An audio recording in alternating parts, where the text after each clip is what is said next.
مجيد الحمد لله শুকরগুজার হচ্ছে মহান রব্বুল ইজ্জত ওয়াল জালালের দরবারে যিনি আমাদেরকে মসজিদে আসার সুযোগ করে দিয়েছেন এজন্য শুকরিয়া আদায় করি আলহামদুলিল্লাহ।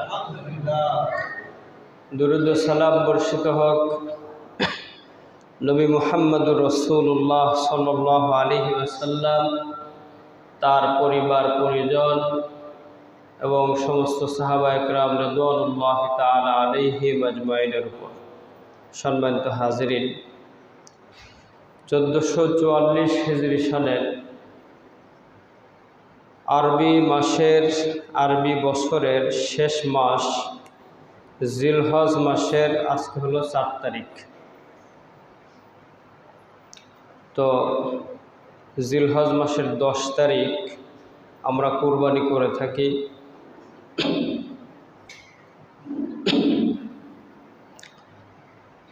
বাকি আছে আর মাত্র কয়দিন?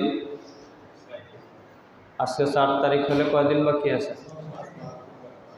5 দিন বাকি আছে, ষষ্ঠ দিনে কুরবানি।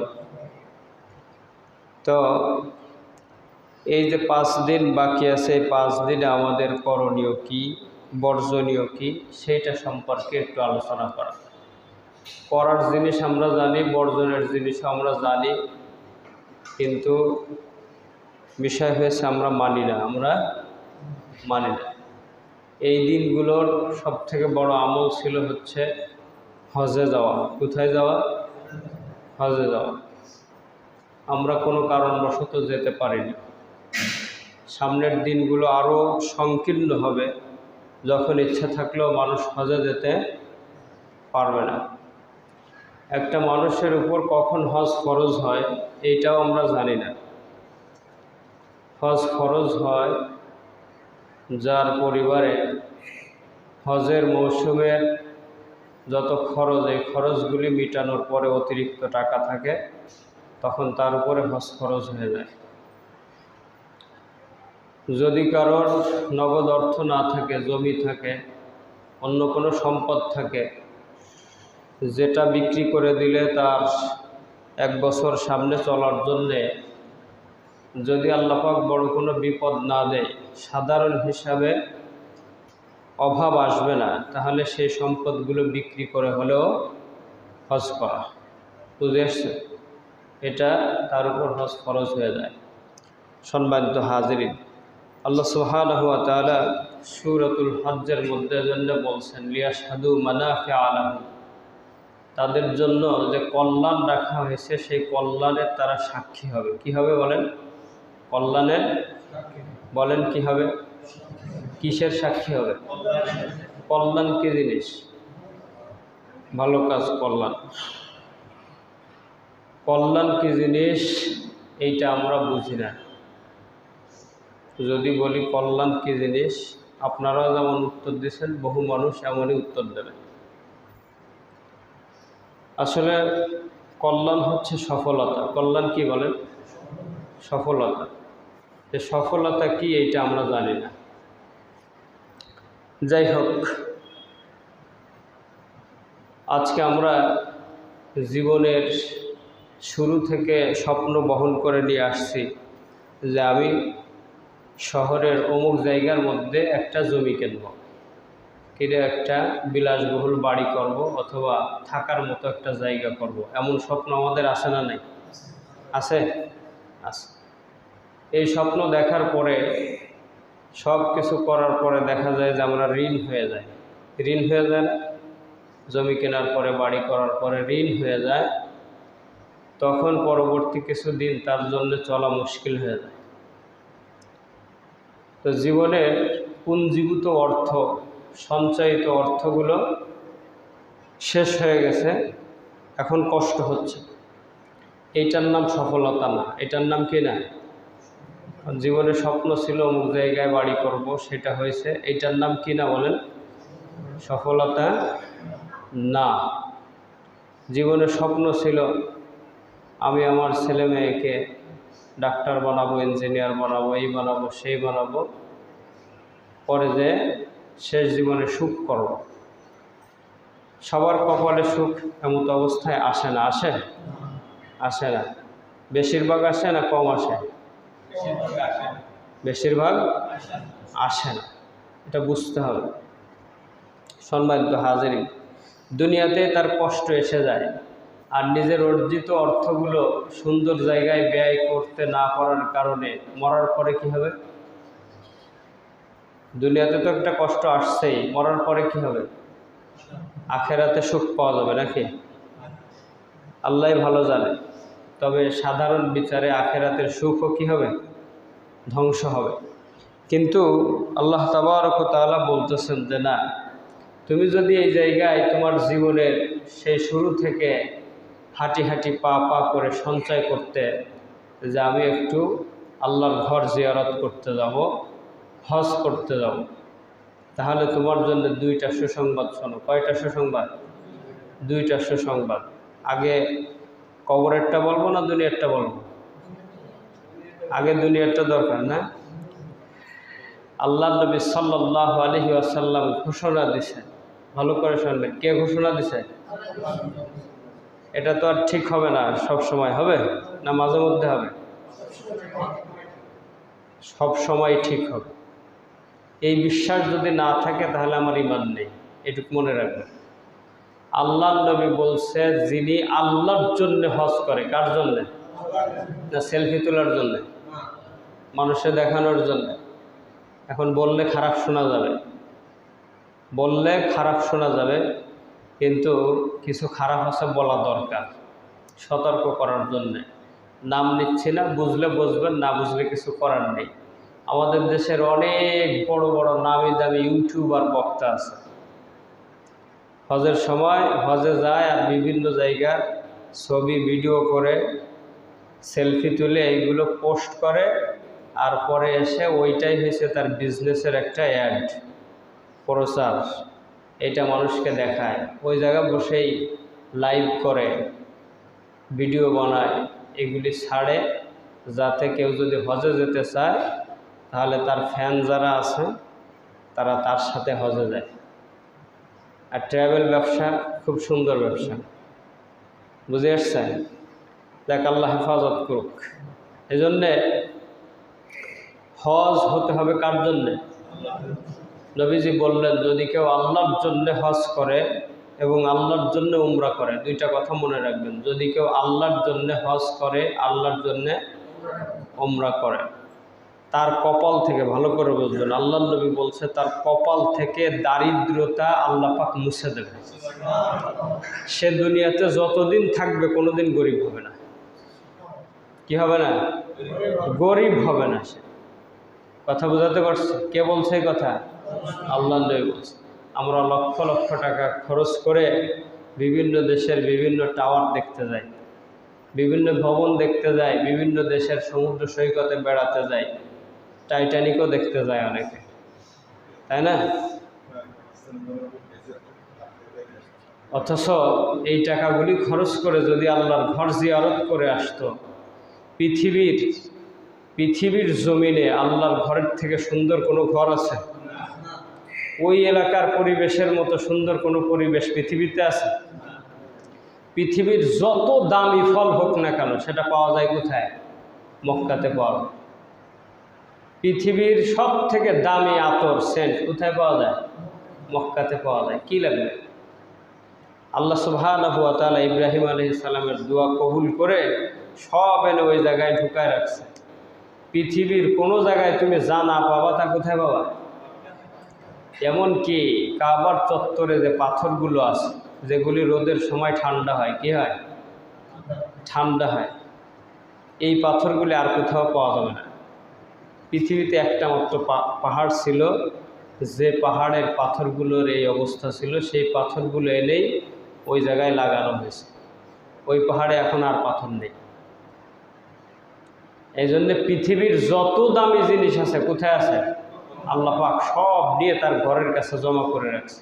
এটা মানুষ বোঝে না যে ভালো জিনিস যদি দেখতে হয় তাহলে কোনটা দেখবে? আমরা দেখতে যাই আমেরিকা, ইউরোপের ভালো দামি দামি কুকুর যেগুলো আছে, এগুলো দেখতে যাই আমরা।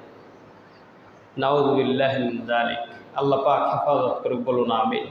সম্মানিত হাজিরিন, আল্লাহ পাক বলতেছে যে হজে আসো। আল্লাহ নবী বললেন যারা হজ এবং উমরা করবে আল্লাহর জন্য তাদের কপাল থেকে কি মুছে দেওয়া হবে?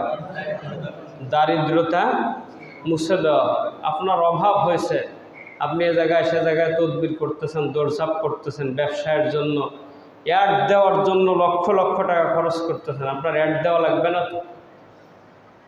আপনি যে কয় লাখ টাকা খরচ করে অ্যাড দেবেন, ওর অর্ধেক টাকায় আপনি উমরা করে আসেন, ওই কাবার চত্বরে বসে একটু আল্লাহর কাছে দোয়া করে আসেন যে আমার অ্যাডটা কে দেবে?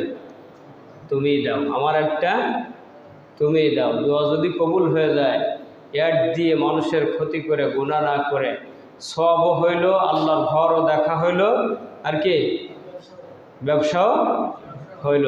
আল্লাহ পাক কপাল থেকে দারিদ্রতার ছাপও মুছে দিলেন।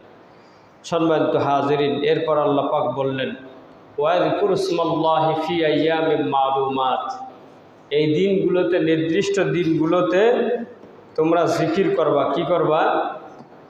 ফি আইয়ামিন মালুমাত, নির্দিষ্ট দিনগুলোতে তোমরা জিকির করবা। কিসের উপর? আলা মা রাযাকাহুম মিন বাহিমাতিল আনাম, তোমাদেরকে রিজিক স্বরূপ যে চতুষ্পদ জানোয়ার দেওয়া হয়েছে এগুলি জবাই করার সময় কি পড়তে হবে? পশু জবাইয়ের সময় কি পড়তে হয়? মুরগি জবাই করার সময় কি পড়তে হয়? হ্যাঁ। আর ছাগল জবাই করার সময়, গরু,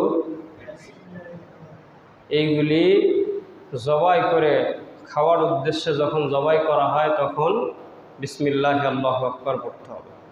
সম্মানিত হাজিরিন, এরপরে আল্লাহ পাক বলছে ফাকুলু মিনহা ওয়া আত'ইমুল বাঈসাল ফাকির, এগুলির থেকে তোমরা খাবা এবং যারা বাঈসুল ফাকির, যারা অভাবী, যারা কি বলেন অভাবী, থাকার জন্য জায়গা আছে কিন্তু অভাবী, বছরে একদিন গরুর গোশত কিনে খেতে পারে না, এমন মানুষ সমাজে আছে না নেই? আছে। বেশি তো নাকি কম? কম না? বর্তমান সময়ে কম। উন্নয়নের রোড মডেলে আছি না আমরা? কম না বেশি? বেশি। এসব মানুষগুলোকে দাও। এরপরে বলছেন ফাকির, যারা দরিদ্র মানুষ। ফকির তো আমরা সহজে বুঝি, তাই না? ফকির, এদেরকে দাও। কিন্তু বর্তমান সময়ের ফকিরদের ব্যাপারে হিসাব করার দরকার আছে। কাজ করার সামর্থ্য আছে কিন্তু কাজ করে না। একদিন হাঁটলেই 500-700 পাওয়া যায়, কিন্তু একদিন কাজ করলে তো এত টাকা পাওয়া যায় না, যায় না। এই জন্য একটু হিসাব করতে হবে। আল্লাহ পাক হেফাজত করুক, বলে আমিন। সম্মানিত হাজিরিন, এই দিনগুলোর মধ্যে আমাদের যে কাজ আছে সেই কাজ হচ্ছে, সামনে আল্লাহ পাক যদি সুযোগ করে আগামী বৃহস্পতিবার কুরবানি, আমরা কুরবানি করবো ইনশাআল্লাহ। আল্লাহ পাক আমাদেরকে তৌফিক দান করুক, বলে না আমিন। একটা কথা শুনে রাখেন, ভালো করে শোনেন। গত জুমায় বলছিলাম কিনা আমার মনে নেই, তবে কাউকে হয়তো বলছি এটা মনে পড়তেছে। বিষয়টা হলো, যে ব্যক্তি এই মুহূর্তে 65,000 টাকার মালিক, কত টাকার বলেন? আপনার কাছে থাকতে পারে, ব্যাংকে থাকতে পারে, ডিপিএস থাকতে পারে, এফডিআর থাকতে পারে, ইত্যাদি ইত্যাদি থাকতে পারে। আপনি কাউকে ঋণ দিছেন, সেই টাকার মালিককে, তাই না? এমনও যদি হয় 65,000 টাকার সমপরিমাণ সম্পদের দাবিদার যদি আপনি হন, তাহলে আপনার উপর কুরবানি ওয়াজিব। কথা বোঝাতে পারছি? বলবেন হুজুর আমি তো ফকির ইবনে ফকির, তাই না? তাহলে বাড়িতে আপনার স্ত্রী, আপনার মেয়ে, আপনার পুত্রবধূ, আপনার অধীনে এমন কোনো লোক আছে যে এই পরিমাণ সম্পদের মালিক? এমন লোক আছে না নাই? বহু পুরুষ লোক আছে যাকে এখন বাটি চালান দিলেও, রিমান্ডে দিলেও 30,000 টাকা বেরোবে আছে, কিন্তু তার ঘরে যে খবর নিলে দেখা যাবে তার স্ত্রীর কাছে কয়েক লাখ টাকার স্বর্ণ আছে। আছে না এমন মানুষ? আছে। সাবধান, তার উপরে কিন্তু কোরবানি ওয়াজিব হয়ে রয়েছে। আপনার উপরে নেই কিন্তু তার উপরে আছে, তাহলে তাকে বলেন যে কোরবানি করো। এতে লাভ আছে, লাভ আমরা সবাই বুঝি, ক্ষতিটাই হচ্ছে আলোচনার বিষয়। যদি আপনি আজকে এটা না করেন, একটা দিন আসবে যেদিন আপনার এই সম্পদগুলো আল্লাহ পাক যে কোনো দিক থেকে টান দিয়ে নিয়ে যাবে, যে কোনো একটা দিক থেকে টান দেবে। হয়তো আপনি অসুস্থ, না হয় বাড়ির কেউ অসুস্থ, ঠুনকো বিষয়ে একটা অপারেশন করতে যেয়ে দেখবেন যে অপারেশন সাকসেসফুল, বাড়িতে আসার পর আবার একটু সমস্যা দেখা দিয়েছে। অপারেশনে যে কয় টাকা গেছে এবার তার থেকে কম লাগবে না বেশি লাগবে? একই জায়গায় দ্বিতীয়বার অপারেশনে টাকা তো কম লাগে, কম লাগে না ভাই? একটা রিক্সা নিয়ে যদি ডাকবাংলা যান, আসার সময় ওই একই রিক্সায় ফেরেন, যদি বলেন যে তোর রিক্সায় আসছি এবার 10 টাকা কম নিস, নেবে? বড় কি বলবে? তুমি যে আমার রিক্সা আবার যাইতে পারতেছো এই জন্য কি বলেন? একই জায়গায় অপারেশন দুইবারে টাকা কম লাগে না বেশি লাগে? আল্লাহ পাক নিয়ে নেবে। অথবা কোনো এক বিপদ আপনার সামনে চলে আসবে, ওগুলি বন্ধক রেখে আপনাকে সেটা সমাধান করতে হবে। জীবনে কোনো দিন আর ওইটা ছাড়াতে পারবেন না। এই জায়গায় লস কয় প্রকার হিসাব করেন। জিনিসের দাম আছে 2 লাখ টাকা, বন্ধক রাখলে দেবে কত? 1 লাখই দেবে। ওইটা যদি সময় আপনি বিক্রি করতেন তাহলে 2 লাখই পাইতেন, কিন্তু পাইছেন কত? জীবনে আর কোনো দিন ওই 1 লাখ শোধ করতে পারেননি, তাহলে একসাথে গেল কয় লাখ? 2 লাখ। অঙ্কই শিখছেন, একসাথে কয় লাখ গেল? কথা বুঝে আসছে? এই জন্যে ভাইয়ের আমার, মা বোন যারা আছে তাদেরকে এই ওয়াজটা করবেন। বাসায় যেয়ে আপনি একটু খতিব সাহেব হবেন, হয়ে একটু বুঝাবেন। কোরবানি করার জন্য আমরা গরু খুঁজি। কি খুঁজি বলেন? গরু খুঁজি। ভালো করে শোনেন, গরু কোরবানিতে গরু দেওয়া সুন্নাত না। কোরবানিতে গরু জবাই দেওয়া কি না বলেন? সুন্নাত না। কেননা গরু আসছে কখন? হুদাইবিয়ার সন্ধির সময়, যখন সাহাবারা ছাগল পাচ্ছে না, তখন একটা গরু পাইছে। আল্লাহর নবীকে জিজ্ঞেস করছে, তারপরে আল্লাহর নবী বলছে হ্যাঁ একটা গরুতে 7 জন ভাগ নাও। বিপদে পড়ে। কোন সময়? আরে বলেন কোন সময়? বিপদে পড়ে। গরু কোরবানি দেওয়া জায়েজ। গরু কোরবানি দেওয়া কি বলেন? একটু বলেন কি জায়েজ কি জিনিস তা জানেন? জায়েজ কি জিনিস তা কি জানেন? আল্লাহ, ইমাম সাহেব সুদখোরের বাড়ি খায় কেন? এই মাসালা আমরা জিজ্ঞেস করি, কিন্তু যে বাড়ি খাচ্ছে ওই লোক সুদ খায় কেন এইটা আমরা জিজ্ঞেস করি না। মাসালা যত সব ইমাম সাহেবদের ব্যাপারে। আমি কি করি এই ব্যাপারে কোনো মাসালা নেই। কেন বলছি? কথা বললেই বলে জায়েজ আছে কিনা তাই বলেন। আপনি কি জায়েজ আছে কিনা তাই বলেন, সুন্নাহ কিনা এটা আমরা জিজ্ঞেস করি না। তো আপনার আমার কবরেও কিন্তু ফয়সালা এরকম হবে। ফেরেশতারা পিটাবে আর বলবে ব্যথা পাচ্ছিস কিনা তাই বল। কথা বুঝে আসছে ভাইয়ের আমার? জায়েজ এই শব্দটার অর্থ হচ্ছে ছাদের কোনা ভেঙে পড়ার সময় জায়গা আমরা কি করি বলেন?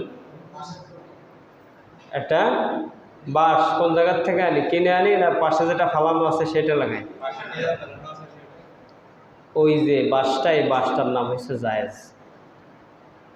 হাত পা ভেঙে গেলে প্লাস্টার করার জন্য একটা চটা দেয়, দেয় না? দেয়? এখন আর দেয় না, আগে এক সময় দিত। ওই যে চটাটা দেয়, এখন চটা দেয় না, রড দেয়। কি দেয়? আরে বলেন এখন কি দেয়? ওই রডটার নাম হয়েছে জায়েজ। প্রচণ্ড গরমের মধ্যে এক পশলা বৃষ্টি হয়ে একটু ধুলা মরে গেল, ওই বৃষ্টিটুকুর নাম হয়েছে জায়েজ। এগুলি তো আমরা সবাই চাই, তাই না বলেন? জায়েজ হচ্ছে ঠ্যাক চালানো, বোঝেন? উপস্থিত মুহূর্তের বিপদটা দূর করার জন্য পরে তার সমাধান করতে হবে, সেই সময়টুকুর নাম হচ্ছে জায়েজ। কথা বুঝছেন? কোরবানির সুন্নাত হচ্ছে ছাগল দিয়ে। কি দিয়ে বলেন? আরে বলেন কি দিয়ে? একটা ছাগলের দাম হয়েছে ৭৫,০০০ টাকা। কথা বলে না। কত ছাগলের দাম? কত? ছাগল অনুপাতে দাম, তা বলবেন না? ছাগল অনুপাতে দাম। কোরবানি দেওয়ার জন্যে কত টাকা দামের ছাগল লাগবে বলেন? ৫,০০০ টাকা থেকে শুরু করলে হবে না? হবে না? হবে না? রাগ হচ্ছে আমার কথায়? রাগ করতেছেন? 5,000 টাকার থেকে শুরু করলে যে ছাগল পাওয়া যাবে সেই ছাগল দিয়ে কুরবানি আদায় করা যাবে। এবার শোনেন, একটা হাদিসের মধ্যে আসছে, সরাসরি আল্লাহ নবী বলছেন, সরাসরি বলছেন যে খায়ের শব্দটা আসছে কোরবানির জন্য সব থেকে খায়ের হচ্ছে ছাগল। কি বলেন? এবং আল্লাহ নবী নিজে হাদিসের মধ্যে আসছে আমলাহাইনি আকরানাইনি, আল্লাহ নবী 2টা ছাগল কিনতেন। কয়টা ছাগল? 2টা নাদুস নুদুস সুন্দর বলিষ্ঠ ছাগল কিনতেন। এই ছাগলগুলোর একটা ছাগলকে আল্লাহ নবী জবাই করতেন। আল্লাহ নবীর ওইসব উম্মত যারা আগামীতে আসবে এবং আল্লাহকে আল্লাহ বলে স্বীকার করবে, রাসূলকে রাসূল বলে স্বীকার করবে। আপনি আমি যে রাসূলকে রাসূল হিসাবে স্বীকার করে নিয়েছি, আপনার আমার সব পৌঁছানোর জন্য আল্লাহ নবী 1400 বছর আগে তিনি কোরবানি করে তারপর পৃথিবীর থেকে বিদায় নিয়েছেন। কথা বুঝে আসছে? আল্লাহ নবী তার আনেওয়ালা উম্মতের জন্য একটা কুরবানি করতেন, আর একটা কুরবানি করতেন নবীজির পরিবার, মিন আলি মুহাম্মদ ও মিন মুহাম্মদ সাল্লাল্লাহু আলাইহি ওয়াসাল্লাম। একটা নবীজির এবং তার পরিবারের পক্ষ থেকে আর একটা কুরবানি করতেন। এই 2টা ছাগল কুরবানি করতেন। কথা বুঝে আসছে? সম্মানিত হাজিরিন, এই জন্যে আপনার টেনশন করা দরকার নেই যে আমি যদি গরুতে ভাগ নিতে না পারি তাহলে কোরবানি কিভাবে দেব। এজন্যে আল্লাহ নবী সহজ করে দিয়েছেন, কোরবানি কি দিয়ে উত্তম বলেন? কি দিয়ে বলেন? ছাগল দিয়ে। এই জন্যে যার কাছে 65,000 টাকা আছে বা এই পরিমাণ সম্পদের মালিক, তার জন্য কোরবানি ওয়াজিব, কোরবানি করবেন। আল্লাহ নবী বলছেন যে যার উপরে কোরবানি ওয়াজিব সামর্থ্য আছে, সে যদি কোরবানি না করে ফালা ইয়াকরাবান্না মুসাল্লানা, সে যেন আমাদের ঈদগাহে ঈদের নামাজ পড়তে না আসে। ঠিক বুঝবেন? এই জন্যে বলছি বাড়িতে যে একটু সবাইকে দাওয়াতটা দেবেন, পারবেন না? আল্লাহ পাক তৌফিক দান করুক। সম্মানিত হাজিরিন, এইটা হচ্ছে এই কয়দিন আমাদের প্রস্তুতিমূলক আমল। দ্বিতীয় আমল হচ্ছে আমাদের জন্য 9 তারিখ থেকে নিয়ে 13 তারিখ পর্যন্ত, অর্থাৎ আরবি 9 তারিখ থেকে নিয়ে 13 তারিখ পর্যন্ত তাকবীরে তাশরিক পাঠ করা। বুধবার ফজর থেকে নিয়ে রবিবার আসরের নামাজ পর্যন্ত ফরজ নামাজের পরে পড়া আল্লাহু আকবার, আল্লাহু আকবার, লা ইলাহা ইল্লাল্লাহু, আল্লাহু আকবার, আল্লাহু আকবার, ওয়ালিল্লাহিল হামদ। একবার পড়া ওয়াজিব, কয়বার? 3 বার পড়া মুস্তাহাব। এতটুক জোরে পড়বেন আপনি আপনার কানে শুনতে পারেন, এতটুক ওয়াজিব। সবাইকে মসজিদের সবাইকে শোনায় পড়তে হবে, এটা কিনা ওয়াজিব না। ইমাম সাহেব ভুলে গেল, আপনি পড়বেন, আপনারটা শুনে ইমাম সাহেব পড়বেন। সারা জীবন তো ইমামেরটা শুনেই পড়ছি, তাই না ভাই? যাই হোক, যার যারটা, এটা হচ্ছে যার যার ব্যক্তিগত আমল, সবাই করবো ইনশাআল্লাহ। সম্মানিত হাজিরিন, পরবর্তী একটা আমল আছে আমাদের, সে আমলটা হচ্ছে 9 জিলহজ আরাফার দিনের রোজাটা রাখা। 9 জিলহজ আরাফার দিনের রোজা রাখা, অর্থাৎ বুধবার দিন, আমাদের সামনে যে বুধবার আসতেছে এই বুধবার দিন রোজা রাখা। এই দিনের রোজাটার অনেক সওয়াব। এই দিনের রোজাটার কি বলেন? অনেক সওয়াব। নবীজি সাল্লাল্লাহু আলাইহি ওয়াসাল্লাম এই দিনে নিজে রোজা রাখতেন এবং সাহাবাদেরকেও বলতেন। সরাসরি নবীজির নিজের পক্ষের হাদিসটা আমি নিয়ে আসছি, একাধিক হাদিস আছে। নবী সাল্লাল্লাহু আলাইহি ওয়াসাল্লাম বলতেছেন, সিয়ামু ইয়াউমি আরাফা আহতাসিবু আলাল্লাহি আইয়ুকাফিরাস সানাতাল্লাতী ক্বাবলাহু ওয়াস সানাতাল্লাতী বা'দাহু, আও কামা বায়ানা নবী সাল্লাল্লাহু আলাইহি ওয়াসাল্লাম। নবীজি বলতেছেন, সিয়ামু ইয়াউমি আরাফা, আরাফার দিনের রোজা, জিলহজের 9 তারিখের রোজা, আহতাসিবু আলাল্লাহ, আমি আল্লাহর কাছে আশা করি। কি করে বলেন? আমি আল্লাহর কাছে আশা করি, আইয়ুকাফিরাস সানাতাল্লাতী ক্বাবলাহু, এই যে বছরটা আমার থেকে গেল, এর আগের বছরের যত গুনাহ আছে আল্লাহ পাক মাফ করে দেন। অবাদা, অথবা এই যে চলমান যে বছরটা, এই বছরে আমি যত গুনাহ করছি, সগীরা গুনাহ, কি গুনাহ বলেন? আরে বলেন কি গুনাহ? সগীরা গুনাহ। এইগুলি আল্লাহ পাক মাফ করে দেবে। এখন সগীরা গুনাহ খুঁজে পাওয়া মুশকিল, কবিরা গুনাহ তওবা ছাড়া আল্লাহ পাক মাফ করবে না। তবে আমি আশা করি সগীরা যখন না থাকবে তখন আল্লাহ পাক তো মাফ করবে, দু একটা কবিরা মাফ করলেই আলহামদুলিল্লাহ। দোয়া করি আল্লাহ পাক আমাদের সব গুনাহ মাফ করে দিক, বলেন না আমিন।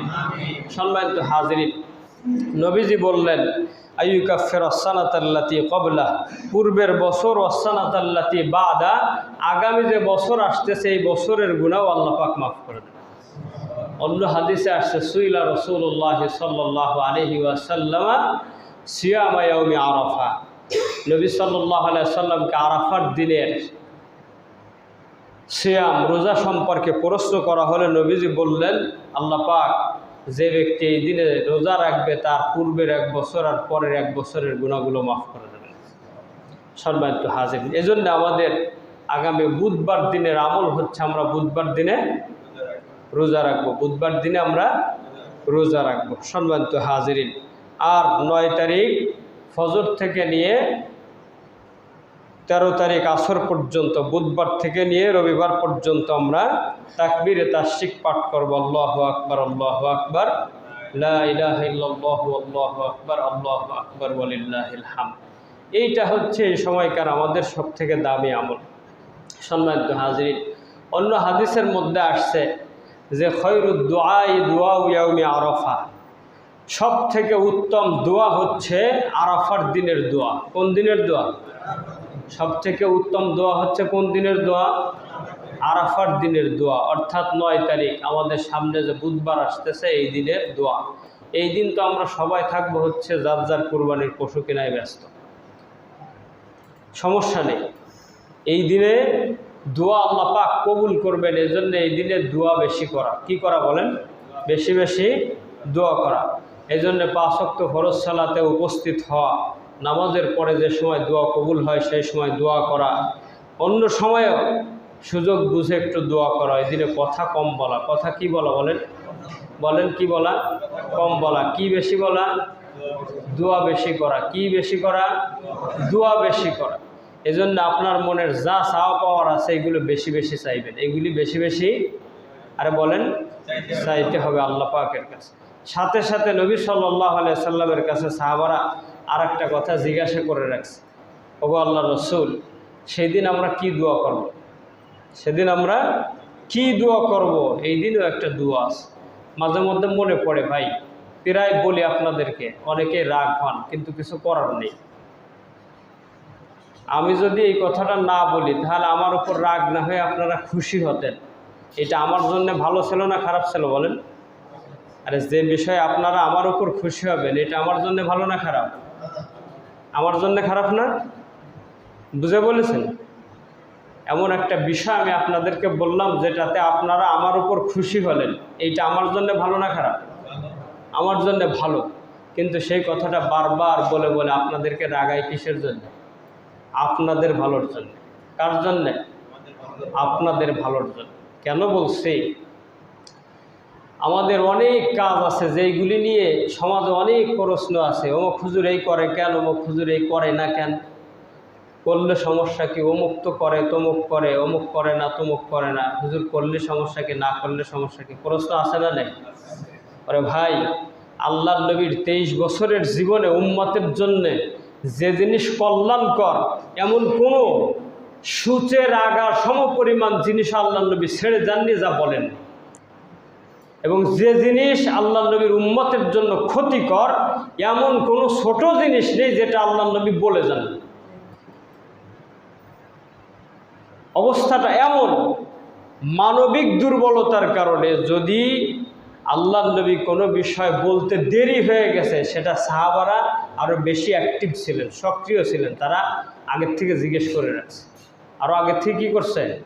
জিজ্ঞেস করে রাখছে। তার একটা দলিল শোনেন। আল্লাহর নবী তো বললেন খৈরুদ দুআই দুআউ ইয়াউম আরাফা, আরাফার দিনের দোয়া হচ্ছে সব থেকে দামি দোয়া। তোমরা এদিন দোয়া করো, তোমরা এদিন দোয়া করো। আমরা তো যার যা চাওয়া দরকার সে তাই চাইতাম।